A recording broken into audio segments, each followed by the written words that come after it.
നിലമ്പൂരിൽ വീറും വാശിയും അലകടലായ ഉപതെരഞ്ഞെടുപ്പിന് ഇന്നലെ പരിസമാപ്തിയായിരിക്കുന്നു.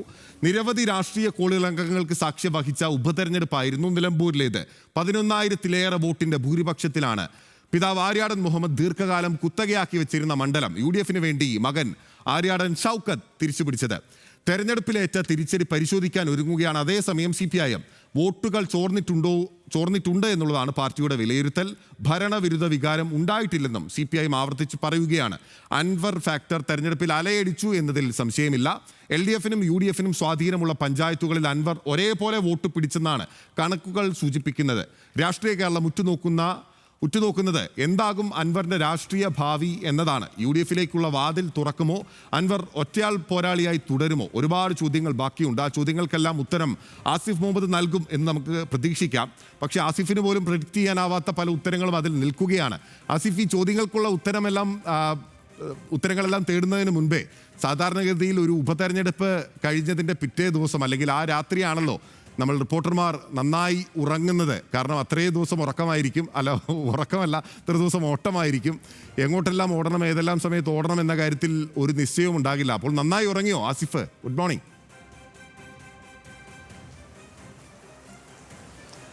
കുഴപ്പമില്ലാതെ ഇറങ്ങിയിട്ടുണ്ട്. എന്തായാലും ആ തെരഞ്ഞെടുപ്പിന്റെ ഒരു ഓട്ടം അത് ഇന്നലെ രാത്രി വരെ നമുക്ക് തുടരേണ്ട സാഹചര്യം ഉണ്ടായിരുന്നു. നമ്മളുടെ ചർച്ചകളും മറ്റു പരിപാടികളും എല്ലാം ഉണ്ടായിരുന്നല്ലോ.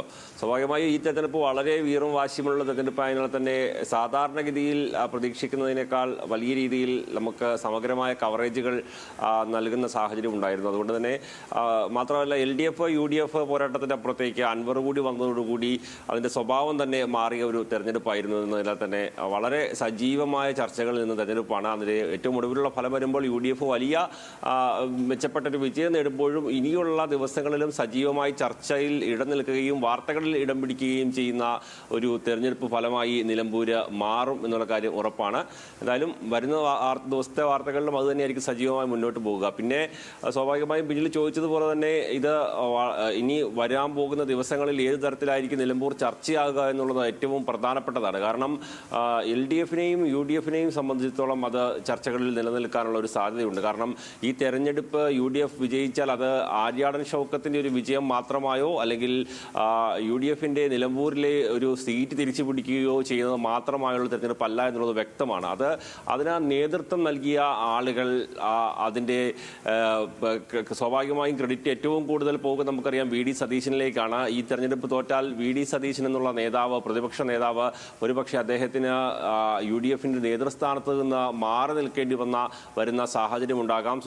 കോൺഗ്രസിനെ സംബന്ധിച്ചിടത്തോളം അങ്ങനെ ആ ഒരു സ്ഥാനത്തേക്ക് വരാൻ ആഗ്രഹിക്കുന്ന നിരവധി ആളുകളുണ്ട്. വരാൻ പോകുന്ന നിയമസഭാ തെരഞ്ഞെടുപ്പിൽ മുഖ്യമന്ത്രി പദവിയിലേക്ക് കടന്നു വരണമെന്ന് UDF വിജയിച്ച് മുഖ്യമന്ത്രി പദവിയിലേക്ക് കടന്നു വരണമെന്ന് ആഗ്രഹിക്കുന്ന ഒരുപാട് കോൺഗ്രസ് നേതാക്കളുണ്ട്. അങ്ങനെയുള്ള പല സാഹചര്യങ്ങളും നിലനിൽക്കുമ്പോൾ തന്നെ ഇതൊരു വലിയ പരീക്ഷണമായിരുന്നു VD സതീശനെ സംബന്ധിച്ച്. ആ പരീക്ഷണത്തിൽ VD സതീശൻ എടുത്ത റിസ്ക് അത് അൻവറിനെ മാറ്റി നിർത്തിക്കൊണ്ട് തന്നെ ആ റിസ്ക് എടുത്തു. സ്വാഭാവികമായും അത് UDFന്റെ ഒരു കെട്ടുറപ്പിന്റെ വിജയം മാത്രമായി ഇപ്പോൾ ആഘോഷിക്കപ്പെടുമ്പോൾ അത് VD സതീശൻ എന്ന് പറയുന്ന നേതാവിന് സ്വാഭാവികമായും കേരള രാഷ്ട്രീയത്തിൽ UDF രാഷ്ട്രീയത്തിൽ ഒരു പദവി അല്ലെങ്കിൽ ഒരു വളർച്ച വരാൻ പോകുന്ന ഭാവിയിലേക്കുള്ള ഒരു വളർച്ചയുടെ ചൂണ്ടുപലക കൂടിയാണ് എന്നുള്ളത് കൂടി നമ്മൾ നോക്കിക്കാണേണ്ടതുണ്ട്. അതുകൊണ്ട് തന്നെ കോൺഗ്രസിലും UDFിലും ആ രീതിയിലുള്ള ചർച്ചയ്ക്ക് കൂടി നിലമ്പൂർ ഉപതെരഞ്ഞെടുപ്പ് വഴിവെക്കുകയാണ്. CPMനെ സംബന്ധിച്ച് വരുമ്പോൾ അവർ പറയുന്നത് ഭരണവിരുദ്ധ വികാരം ഇല്ല എന്നുള്ളതാണ് അവർ പറയുന്നത്. അതിന് അവർ പറയുന്ന കാരണം എന്ന് പറഞ്ഞാൽ അൻവർ കൂടെ ഇല്ലാത്തപ്പോൾ ലഭിച്ച വോട്ടിന് സമാനമായ വോട്ടുകൾ ഞങ്ങൾക്ക് ലഭിച്ചിട്ടുണ്ട്.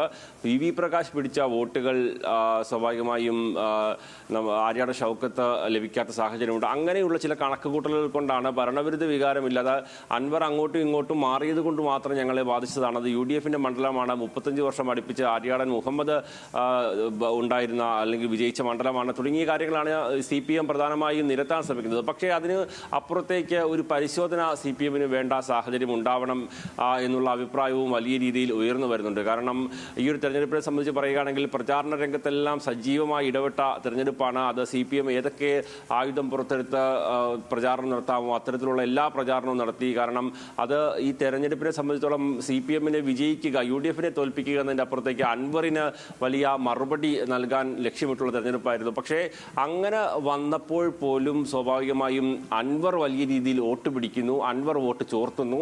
ആ ഒരു സാഹചര്യം അത് CPM-നെ സംബന്ധിച്ചോളം വളരെ ചിന്തിക്കേണ്ട ഒരു സാഹചര്യമാണ്. അതിൽ തന്നെ അൻവർ ഉയർത്തിക്കൊണ്ട് വന്ന വിഷയങ്ങളുണ്ട്. അതായത് അൻവർ ഈ ഒരു LDF-ൽ നിന്ന് പുറത്തേക്ക് വരാൻ അൻവർ ഉയർത്തിക്കൊണ്ട് വന്ന ചില വിഷയങ്ങളുണ്ട്. അത് പോലീസിന്റെയും RSS-ന്റെയും തമ്മിലുള്ള ബന്ധമടക്കം ചൂണ്ടിക്കാണിച്ചുകൊണ്ടാണ്. അപ്പോൾ അൻവർ പിടിച്ച വോട്ടുകൾ എന്ന് പറയുന്നത് നിസ്സാര വോട്ടല്ലല്ലോ. കാരണം അൻവറിന് നേരത്തേക്ക് ഈ ഒരു മണ്ഡലത്തിൽ ലഭിക്കാൻ സാധ്യതയുള്ള വോട്ട് എന്ന് ഇരു മുന്നണികളും സാധാരണ രീതിയിൽ കണക്കാക്കിയത് ഒരു 6,000-7,000 വോട്ടായിരുന്നു. പക്ഷെ അതിനപ്പുറത്തേക്ക് 18,000-19,000-ത്തിനടുത്ത് വോട്ട്, 20,000-ത്തിനടുത്ത് വോട്ട് പിടിക്കുമ്പോൾ അത് ഉറപ്പായി ആസിഫ് ചൂണ്ടിക്കാട്ടിയതുപോലെ തന്നെ അത് വലിയ വോട്ട് കണക്കായിരുന്നു. അൻവർ എല്ലാ മുന്നണികളുടെ എല്ലാ കണക്കൂട്ടലുകളും തെറ്റിച്ച് യഥാർത്ഥത്തിൽ ഒരു കറുത്ത കുതിരയായി മാറിയത് അൻവർ ആണ് എന്ന കാര്യത്തിൽ സംശയമില്ല.